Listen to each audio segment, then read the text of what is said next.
If someone had told me a year ago that I would be here, sitting alone in my empty apartment, replaying the memories of my failed engagement, I wouldn't have believed them.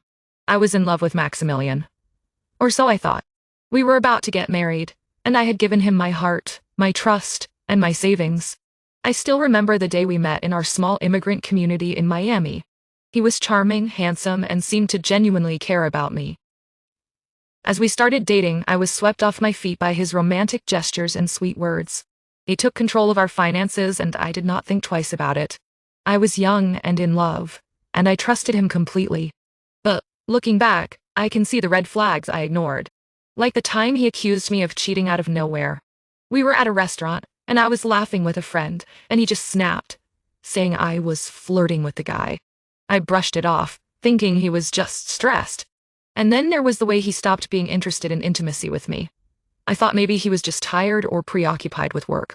But what really should have raised my suspicions was how protective he was of his phone. He would always keep it on silent mode and would get defensive if I accidentally saw a text message. I wrote it off as him being private, but now I realize he was hiding something. It was not until I noticed he had removed his wedding ring that I started to feel a nagging sense of unease. We were at home, cooking dinner together, and I reached out to touch his hand, but it was bare. I asked him where the ring was, and he just shrugged it off, saying he must have left it at the office. I let it go, but the seed of doubt had been planted. Days turned into weeks, and my anxiety grew. I could not shake off the feeling that something was off. And then, one morning, I saw him take off his watch to grab a coffee. That's when I saw it. A tattoo on his wrist, a matching tattoo with someone else. My heart sank, and my world came crashing down. I felt like I had been punched in the gut. I could not breathe. I could not think. All I could do was stare at the tattoo, trying to process what I was seeing. And then, I saw her. The woman in the tattoo. I worked in the same building as her. I had seen her around, smiling and laughing with her coworkers. I had no idea she was involved with Maximilian. I spent the rest of the day in a daze, trying to gather my thoughts. I did not know what to do, or who to talk to. I felt so alone, and so betrayed. I kept thinking about all the times he had lied to me, all the times he had touched me and kissed me while hiding his secrets. My boss, Mrs. Patel, noticed that I was struggling and gave me time off to heal. I was grateful for her kindness, but I knew I had to face the truth eventually. My father wanted to confront Maximilian physically, but I knew that wouldn't solve anything. I needed to take care of myself and figure out what to do next. As I sat in my apartment surrounded by the remnants of our relationship, I realized that I had a choice to make. I could let Maximilian's betrayal break me, or I could use it as an opportunity to reclaim my power and start anew. I started by packing my bags, quietly and with dignity. I did not want to give him the satisfaction of seeing me cry or beg. I just wanted to leave, to get out of there and start fresh. As I packed, I thought about all the things I had given him, my trust, my savings, my heart. And I knew that I deserved better. "You're just going to leave like that?"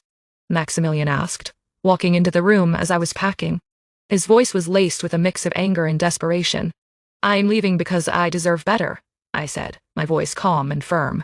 "I deserve to be loved and respected, not cheated on and lied to." He tried to gaslight me, to make me feel like I was the one who was crazy. But I knew the truth. I knew that I had been living in a toxic relationship, and I was ready to break free. "I do not know what you are talking about," he said, his eyes narrowing. "You're just being paranoid and jealous." I looked at him, and for a moment I felt a pang of sadness. I had loved him, truly loved him. And I remembered the tattoo, and the lies, and the betrayal. And I felt a surge of anger and determination. "I know exactly what I am talking about," I said, my voice rising. "I know about the tattoo, and I know about the women. I know that you've been cheating on me the whole time we were together." He looked taken aback, but I did not give him a chance to respond. I just kept packing, quietly and with dignity, as I walked out of the apartment and out of his life. As I closed the door behind me, I felt a sense of liberation wash over me. I knew that I had a long road ahead of me, but I was ready to face it head on.